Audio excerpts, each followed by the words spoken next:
ओम शांति। 6 दिसंबर 2023 की साकार मुरली से होमवर्क। आज की मुरली से हम लक्ष्य लेंगे, राजधानी में ऊंच पद पाने का पुरुषार्थ करना है।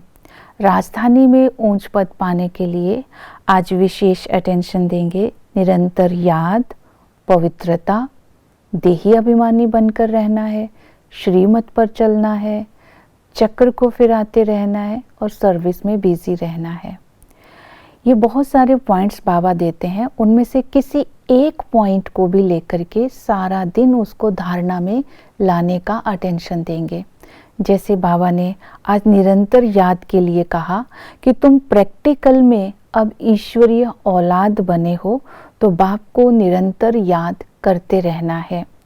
पिता के संबंध से वर्षे के तुम अधिकारी बनते हो। बाबा ने कहा पिता तो मैं हूँ ही, लेकिन संगम पर मैं मात पिता बनता हूँ, अर्थात ब्रह्मा के द्वारा माँ का रोल भी बाबा अदा करते हैं। टीचर बनकर के हमें पढ़ाई पढ़ाते हैं, हमारी भूलें हमें बताते हैं, हमें स्वर्ग राजयोग सिखाकर राजाओं का राजा बनाते हैं, अर्थात स्वर्ग की राजाई हमें मिलती है। तो इस पढ़ाई पर पूरा अटेंशन देना है। इसके साथ सतगुरु बन करके बाबा हमारी सद्गति करते हैं, तो साथ के साथ संगम पर बाबा ने ये स्मृति दिलाई, मैं कालों का काल तुम्हें साथ ले जाता हूँ, तुम्हें बड़ी खुशी से मेरे साथ चलना है। हमें नॉलेज है, नॉलेज के आधार पर संपूर्ण बन हम खुशी से बाबा के साथ अपने घर चलते हैं, क्योंकि बाबा हमारा गाइड भी है। दूसरा है पवित्रता के लिए। बाबा ने कहा गृहस्थ व्यवहार में रहते, इकट्ठे रहते, ये प्रतिज्ञा करनी है कि हम पवित्र रहेंगे। और इसके लिए बाबा ने कहा अटेंशन देनी है कि किसी भी कर्म इंद्री से विकर्म ना हो। विशेष चेकिंग रखनी है अपनी वृत्ति की, और साथ में ये भी चेक करना है कि मनसा में कोई तूफान तो नहीं आते। अगर मनसा में तूफान आते हैं तो इससे डरना नहीं है, अंगत समान अचल अडोल रहना है। तो बाबा ने कहा जब अपने को अचल अडोल रखेंगे तो तूफानों को विदाई दे सकेंगे। इस तरह माया जब आती है तो डरना नहीं, उसकी विधि बताई।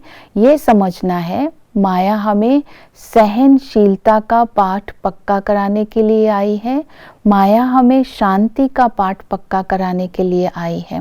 तो जब हम पॉजिटिव थॉट्स रखेंगे तो नेगेटिविटी की अपने आप ही विदाई कर सकेंगे। तो इसके साथ साथ सर्वशक्तिमान की याद में रह करके पावन बनेंगे, और पावन बनने का जब दृढ़ संकल्प करेंगे तो विकारों को विदाई दे सकेंगे। तो पवित्र रहने की भिन्न भिन्न विधियां आज की मुरली में बाबा ने बताई।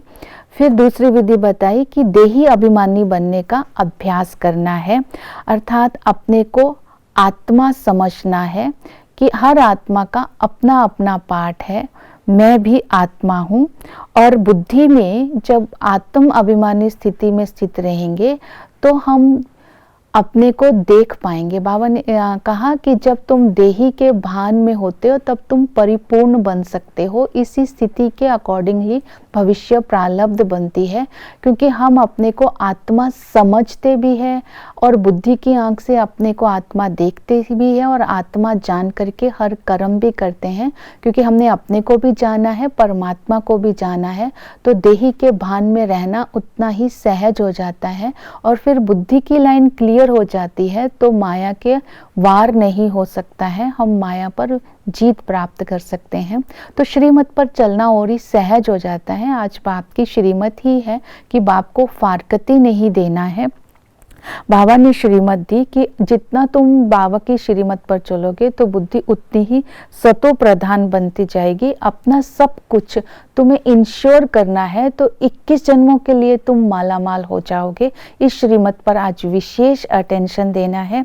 और साथ के साथ बाबा ने चक्र के ऊपर बताया, जितना चक्र का ज्ञान बुद्धि में फिरता रहेगा माया से मुक्त रहेंगे। कि सतयुग वाइसलेस वर्ल्ड था, बीच में विशियस वर्ल्ड में आए, अंत में बाबा हमें विशेष वर्ल्ड से वॉइसलेस वर्ल्ड में ले जाने के लिए राजधानी की स्थापना कर रहे हैं और ब्रह्मा के द्वारा हमें एडॉप्ट करते हैं और हमें सृष्टि के आदि मध्य अंत का ज्ञान समझाते हैं। सर्विस करने के लिए बाबा ने कहा कि बुद्धि की लाइन जितनी क्लियर होगी उतना ही सर्विस करेंगे।